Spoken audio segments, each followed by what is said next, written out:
Yeah, what up? Base boxing basement triple B. Just a quick video. I have to pump out at least one a day. Um,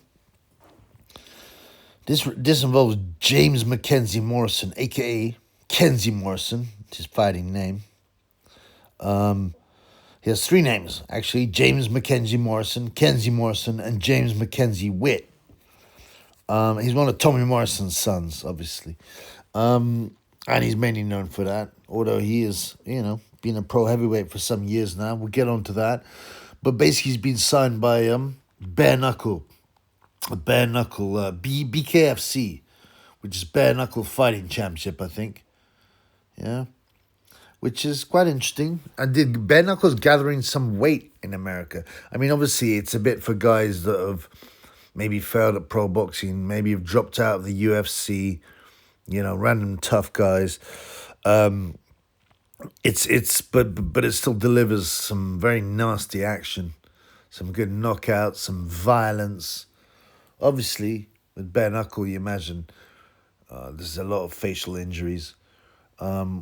It's in some ways it's the toughest sport. I don't mean the best self defense sport, but because like MMA, yeah, of course you got elbows in the face, boots, shins, cracking shins. They got 4 ounce gloves, but when it goes to and ground and pound, guys sit on you, punching in the face. There's no fun, no elbowing you.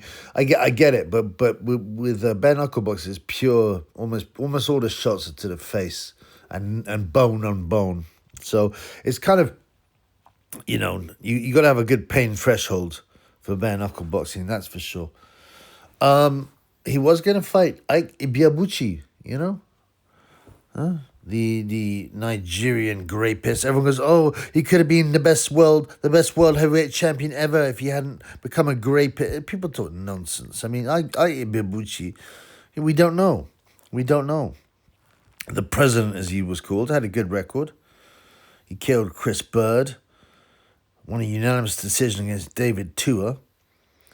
But those are basically his big fights. How can you say he would be one of the best heavyweight champions ever? I mean, he would have been decent, there's no doubt. But anyway, he's like 51 now or something, and so he's meant to fight Kenzie Morrison. But this has been called off now because he got out after 20 years for kidnap, rape, all these kind of things. He's a basically unstable psychopath. Kenzie Morrison's 34. He's 6'4". He weighs in roughly, around a 220, 225 kind of area.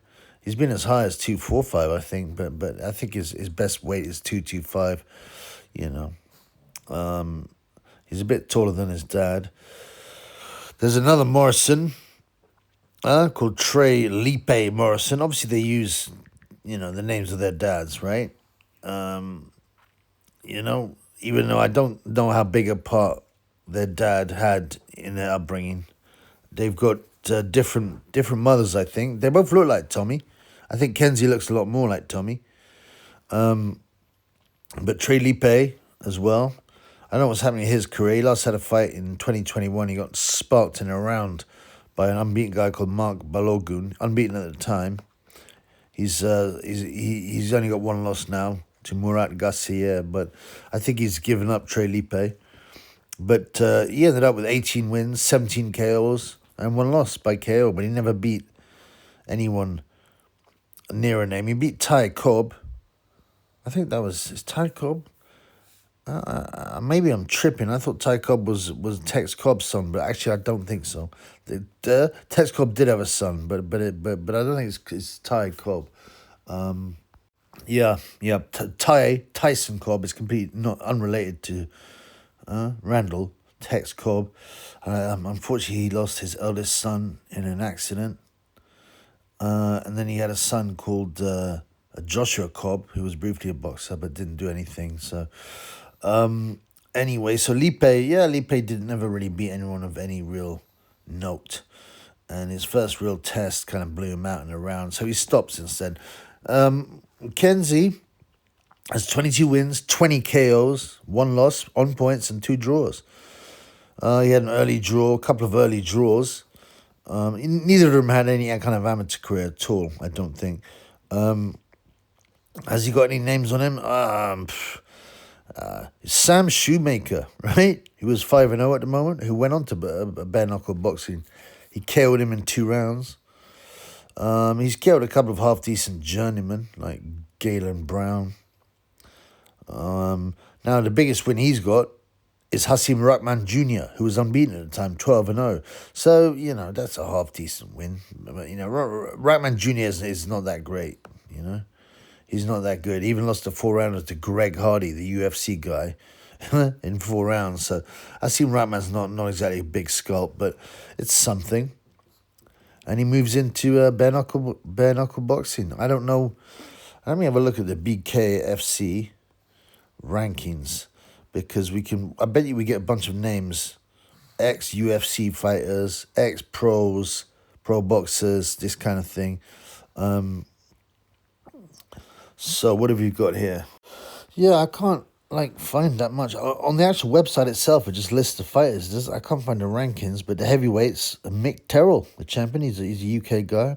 Alan Belcher, I think he used to UFC.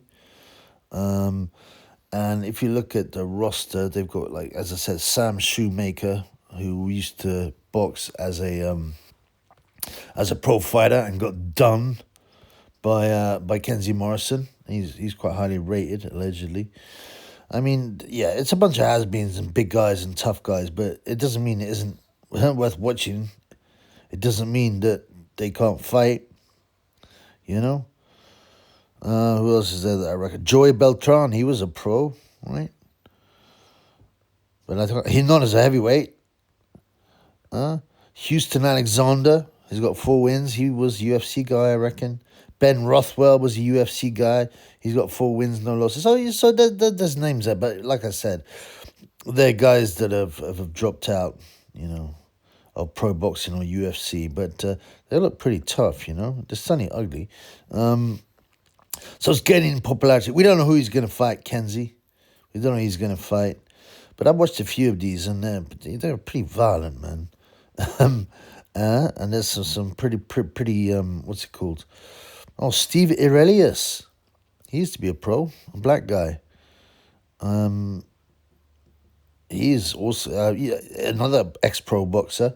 So, yeah, there are people there who are violent, who can fight. I don't really know, to be honest with you. I'm not really sure, right? Yeah, Steve Aurelius, that's right. He used to box. He's an alleged Frenchman. I think he's probably from, let me have a look, man. I bet he's from the Congo. No, well, he's born in France, but he was a half-decent pro. He's in there as well. So you've got all these aging guys, basically, who used to be UFC fighters and pro fighters and just a bunch of other tough guys. But like I said, it's quite fun. I don't know. I think Kenzie's missing a trick. Maybe he's got a nice payday, a nice signing-on bonus, because he wasn't going anywhere in pro boxing. But what he should have done, one of my fans pointed this out, any one of these guys with a bit of a name, they want to be getting on, fighting a prospect with their own name. Someone like Johnny Fisher. Johnny Fisher, Kenzie Morrison is an easy sell. They'll go, oh, it's the legend Tommy the Duke Morrison's son. Yeah, he's got 22 wins by 20 knockouts. You know what I'm saying? It's an easy sell. That would fill. I mean, that they could wind that hype machine. That would fill the copper box, wouldn't it?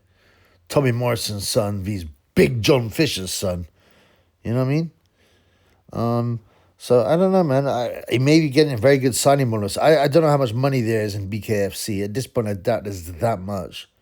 But so there you go. Kenzie Morrison now fighting for the Bare Knuckle Fighting Championship, or at least he's fighting for the organization. Like I said, the top boy is a British guy. Is a British guy, Mick Terrell. Is that what it's called? I mean, that's interesting. I think he's unbeaten as well. He used to be a kickboxer, Mick Terrell. So he went over from kickboxing to bare knuckle, and he's the world champion, the heavyweight champion. So that's pretty cool. Anyway, we'll see what develops, but But yeah, I really think if Kenzie's management had a brain, they should have pushed for a Johnny Fisher fight. You know what I mean? Because he get well paid. You know, it'd be an easy promotion. But yeah, let's see what happens anyway. Peace in the Middle East.